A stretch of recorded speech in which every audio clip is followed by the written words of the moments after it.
Također, Julian, jesi li spreman za svoj izazov? Morat ćeš provesti 24 sata u invalidskim kolicima. Da, siguran sam da to mogu... Što bi to već moglo biti? Da, to želiš doživjeti, to... Zaista nije lako kad si toliko vezan za invalidska kolica. Dakle, stvarno ne smiješ koristiti noge.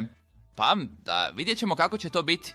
Pa Julian, sada sam automobil doveo naprijed, pa možemo polako krenuti. U redu, Lase, onda se vidimo sutra. A onda mogu izvijestiti kako je prošlo. Tata, možeš li mi možda otvoriti vrata? Ne mogu ući. Trenutno nisam dostupan. Da, nije baš lako sada s invalidskim kolicima. Odmah imaš svoj prvi izazov, zar ne? Evo, već je i auto tu. Julian, dolaziš? Da, to je svakako dobro da ovdje postoji rampa za invalidska kolica, ali... ipak je malo strmo. Ok, pokušat ću se spustiti ovdje. Vrlo pažljivo. U redu, skoro završeno. Wow, sada postaje malo trzavo. Puh. Na svu sreću sigurno sam stigao dolje, ali to je bilo gotovo kao vožnja rollercoasterom. Stvarno si to dobro obavio, Julian. Svaka čast. Dakle, svi uđite. Tata, mislim da me moraš nositi jer ja... Ne možemo li ući u auto? Julian, postao si prilično težak. Pa dobro, sada si vjerojatno smješten. Ali invalidska kolica također moraju ući. Dobro, oni idu ovdje u prtljažnik. Srećom imamo tako prostran auto.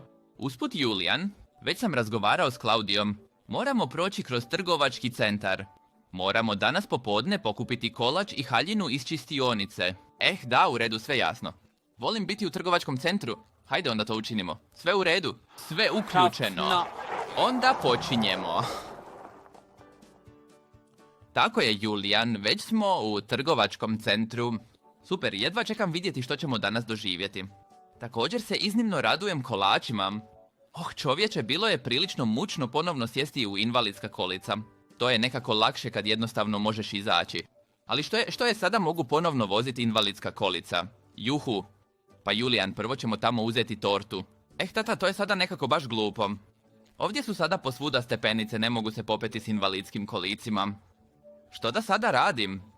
Da, mislim, to neće dugo trajati. Onda ću samo uzeti kolač i ti ćeš jednostavno čekat ovdje.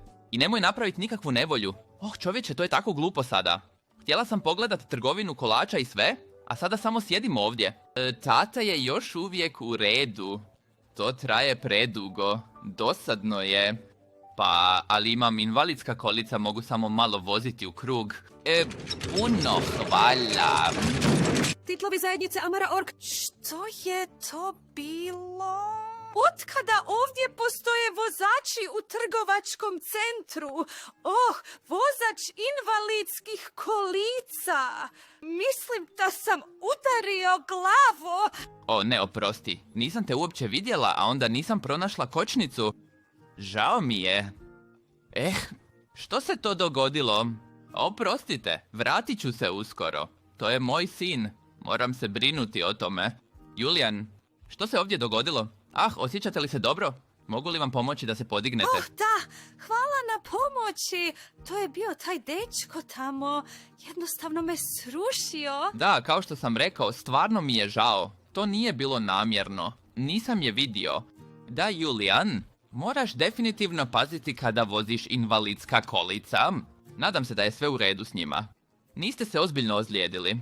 Da, sada ću bolje paziti na to. Oprosti. Pa, već mi je bolje. Dakle, ipak je sve prošlo dobro. Sreća u nesreći, kako se to kaže. U svakom slučaju, dobar dan. O Bože, sada postoji prilično dug red. Pa, možda prvo izvučemo maminu haljinu iz čišćenja. I srećom ovdje postoji i lift. U redu, tata, unutra sam. Možemo početi. Titlovi Amara Org zajednice. Tako, i već smo na prvom katu. Hvala što si mi pomogao, tata. Vožnja unatrag još nije tako jednostavna. I gotovo je. Julian, idem naprijed do prodavača i pitam za maminu haljinu.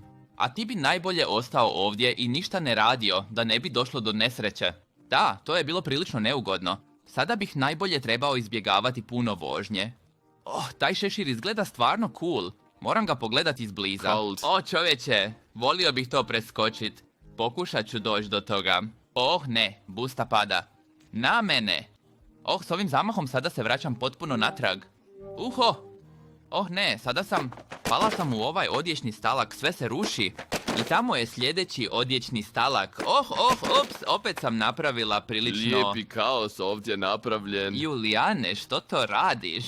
Trebao si samo sjedit mirno. Sve si odjeću srušio. Osjećaš li se dobro? Jesi li se ozlijedio? Ne, srećom sam mekano sletio. A hej, što se događa? Ovdje je sve u neredu. Što je ova glupost? Julijan, prvo se vrati u invalidska kolica. Vi ste u kolicima. Pa to se može dogoditi. Sve je u redu. Pa zapravo nisam stvarno u invalidskim kolicima. To je bila prilično glupa greška. Evo, sve smo ponovno pospremili. Sve je u redu. Samo se smirimo. Pa, Julijan, barem si našao nešto za obući. Julijan, stvarno praviš previše problema danas, to moram reći. Da, znam, oprosti, mislio sam da će sve biti jednostavnije s invalidskim kolicima. Ali to nije tako jednostavno. Sve pravilno rukovati i tako... napokon kod kuće. Kakva sreća. Sada samo želim ući u svoju sobu i igrati Roblox, a zatim što brže vratiti invalidska kolica. Znao sam da sam nešto čuo u kuhinji. Evo vas napokon. Čovječe, to je stvarno dugo trajalo. Imate li sve sa sobom i tortu i moju haljinu? Da? I to su tvoja invalidska kolica? Julijan.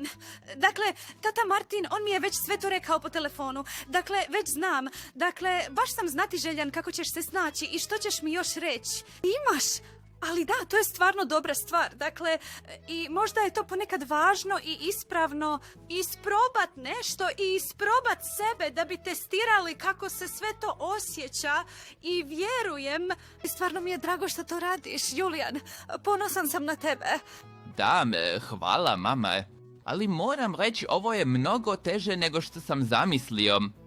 Dakle, to mogu definitivno reći. Da, Julijan, to mi se čini vrlo mogućim i zato je toliko važno i ispravno da to isprobaš.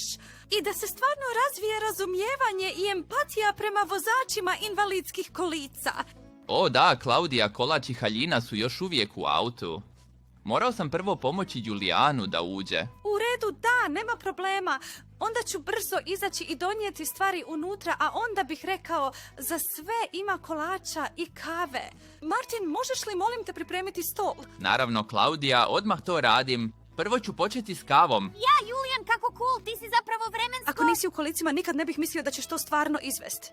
Super, mogu li se i ja provozat? Molim te. Da, Emma, ali imajte na umu, to je samo 24-satni izazov koji Julijan radi. Dakle, on nije stvarno u invalidskim kolicima, znaš? I Julijan, stvarno poštovanje, nisam ti to očekivao, stvarno cool. Da, znaš, Emma, na početku sam i ja tako reagirao. Samo, cool, invalidska kolica, ali stvarno dolaze puno problema. Stvarno moraš poštovat ljude koji ne mogu birati jesu li u invalidskim kolicima ili ne. Stvarno ima puno stvari na koje treba obratiti pažnju. Okej, da, razumijem i da. Ali gume su ipak super cool. Na njima su ribe koje tamo plivaju i kad se kotrljaš pred njima, onda plivaju u krug. Stvarno cool. Da, tu si naravno u pravu. Stoga je kolica sama po sebi naravno super cool. Dobro, braco, dakle, ako si sada sjedneš ovdje za stol, želiš, nije ti baš lako, pa neću biti takva i maknut ću stolicu da možeš sjesti za stol. Bož, stvarno si ljubazna, Hanna. Da, ne bi mogao sam to riješiti, odmaknuti ga. Ali sada je moje mjesto ovdje slobodno. Super. Da, ali ne navikavaj se. Dakle, to je bilo samo izuzetno. Divno! Ovaj kolač od šljiva, to je jednostavno moja apsolutna omiljena torta i stvarno divno miriše. Dakle, draga djeco, uživajte u jelu! Dječače, nakon ovog dana stvarno imam pravu želju za tim komadom torte. I kako je tu za mene, super! A zatim se povlačim u svoju sobu i igram Roblox. Da, zaslužili smo kolač i kavu. To je bilo stvarno ukusno. Tako sada želim ići u svoju sobu. Ne, ovdje je i stepenice. K vragu, kako ću sad gore? Prokletstvo, točno. Imamo i nekoliko stepenica u kući. Čekaj, dolazim odmah. Klaudija, možeš li raščistiti stol? Hvala. Vratit ću se odmah, ostalo mi je nešto u radionici. Ova drvena daska mi je ostala ovdje. Mislim da te možemo gurnuti gore s njom. Stvarno prilično glupo da naša kuća nije pristupačna, ali sada nismo mogli očekivati da ćeš se danas pojaviti s invalidskim kolicima. Dakle... Onda je najbolje da te gurnem, inače to, čini mi se, nećeš moći sam. I s puno zamaha preko i uspjelo je. Hvala ti, tata. Oh, čovječe, stvarno se danas trudiš cijeli dan. Stvarno počinjem osjećat se loše, šta se stalno moraš brinuti o meni. Ne, ove stepenice su čak i strmije. To je već sljedeće. Problem? Kako ćemo se popeti gore? Onda mislim da čak ni drvena ploča neće pomoći. Znaš što, tata? Mislim da mi je dovoljno. Sve je nekako totalno glupo. Više mi se ne da, a sada ću jednostavno ustati i otići gore. Julian, što ćeš sutra reći Laseu u bolnici da si jednostavno odustao? Naš Lase je vezan za invalidska kolica, on nema izbora. Bilo da je u kolicima ili ne, i da li će mu noge ponovno raditi? Dakle, rekao bi da sada moraš samo proći kroz to. Da, tata, u tome si definitivno u pravu. I hvala ti još jednom što si me ovdje odnio. Ah, Julian, to mi je zaista drago. Evo, napokon sam uspio ovo podići na laptop i sad ću samo igrat malo Roblox, a onda idem u krevet i sutra mogu vratiti invalidska kolica. Ovo je stvarno teže nego što sam mislio, ali zaista je super od tate što mi je cijeli dan pomogao. Eto, napokon smo opet u bolnici pa je izazov gotovo gotov. Mislim da su to najduže 24 sata koje sam ikad imao. Također, stalno ulaziti i izlaziti iz auta. A sve to s invalidskim kolicima. To je zaista puno posla. Mislim da nitko zapravo ne razmišlja o tome. O, evo i Lase je tamo. Na Julian, kako je prošlo? Dakle, Lase stvarno izuzetan poštovanje prema tebi. Dakle, sve što moraš proći, za mene su to bile samo 24 sata. A ti si svaki dan ovih 24 sata u invalidskim kolicima. Stvarno nisam mislio da će to biti tako teško. Stvarno. Ah, Julian, tu si! Želiš li vratiti invalidska kolica, više ti ne trebaju? Pozdrav, sestra Lucy. Da, to je točno. Sada je možete ponovno uzeti. Dakle, ostavi, definitivno sam naučio lekciju. Dakle, Julian, za tebe je to naravno bio i ogroman izazov. Jer nisi naviknut biti u kolicima. Radim to svaki dan. To znači da si se sada, naravno, samo jako usredotočio na to. I nije mislio ni na što drugo.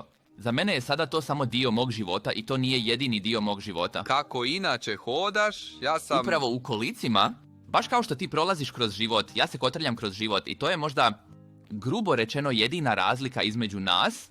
Da, uvijek imam dobar stav. I dalje mislim da bi više područja trebalo biti pristupačnije. Ponekad je bilo prilično teško s invalidskim kolicima proći negdje. Znaš što? Mislim da bismo možda trebali nešto raditi zajedno. Stvarno si cool. Hej ljudi, što se događa? Ja sam Emma Vogel. Ako želite čuti više od obitelji Vogel, pogledajte na Spotify, iTunes ili Amazon Music preko. Tamo ćete pronaći naše Tong audio drame i vjerujte mi, one su stvarno super cool i samo ću reći jedno, uživajte slušajući.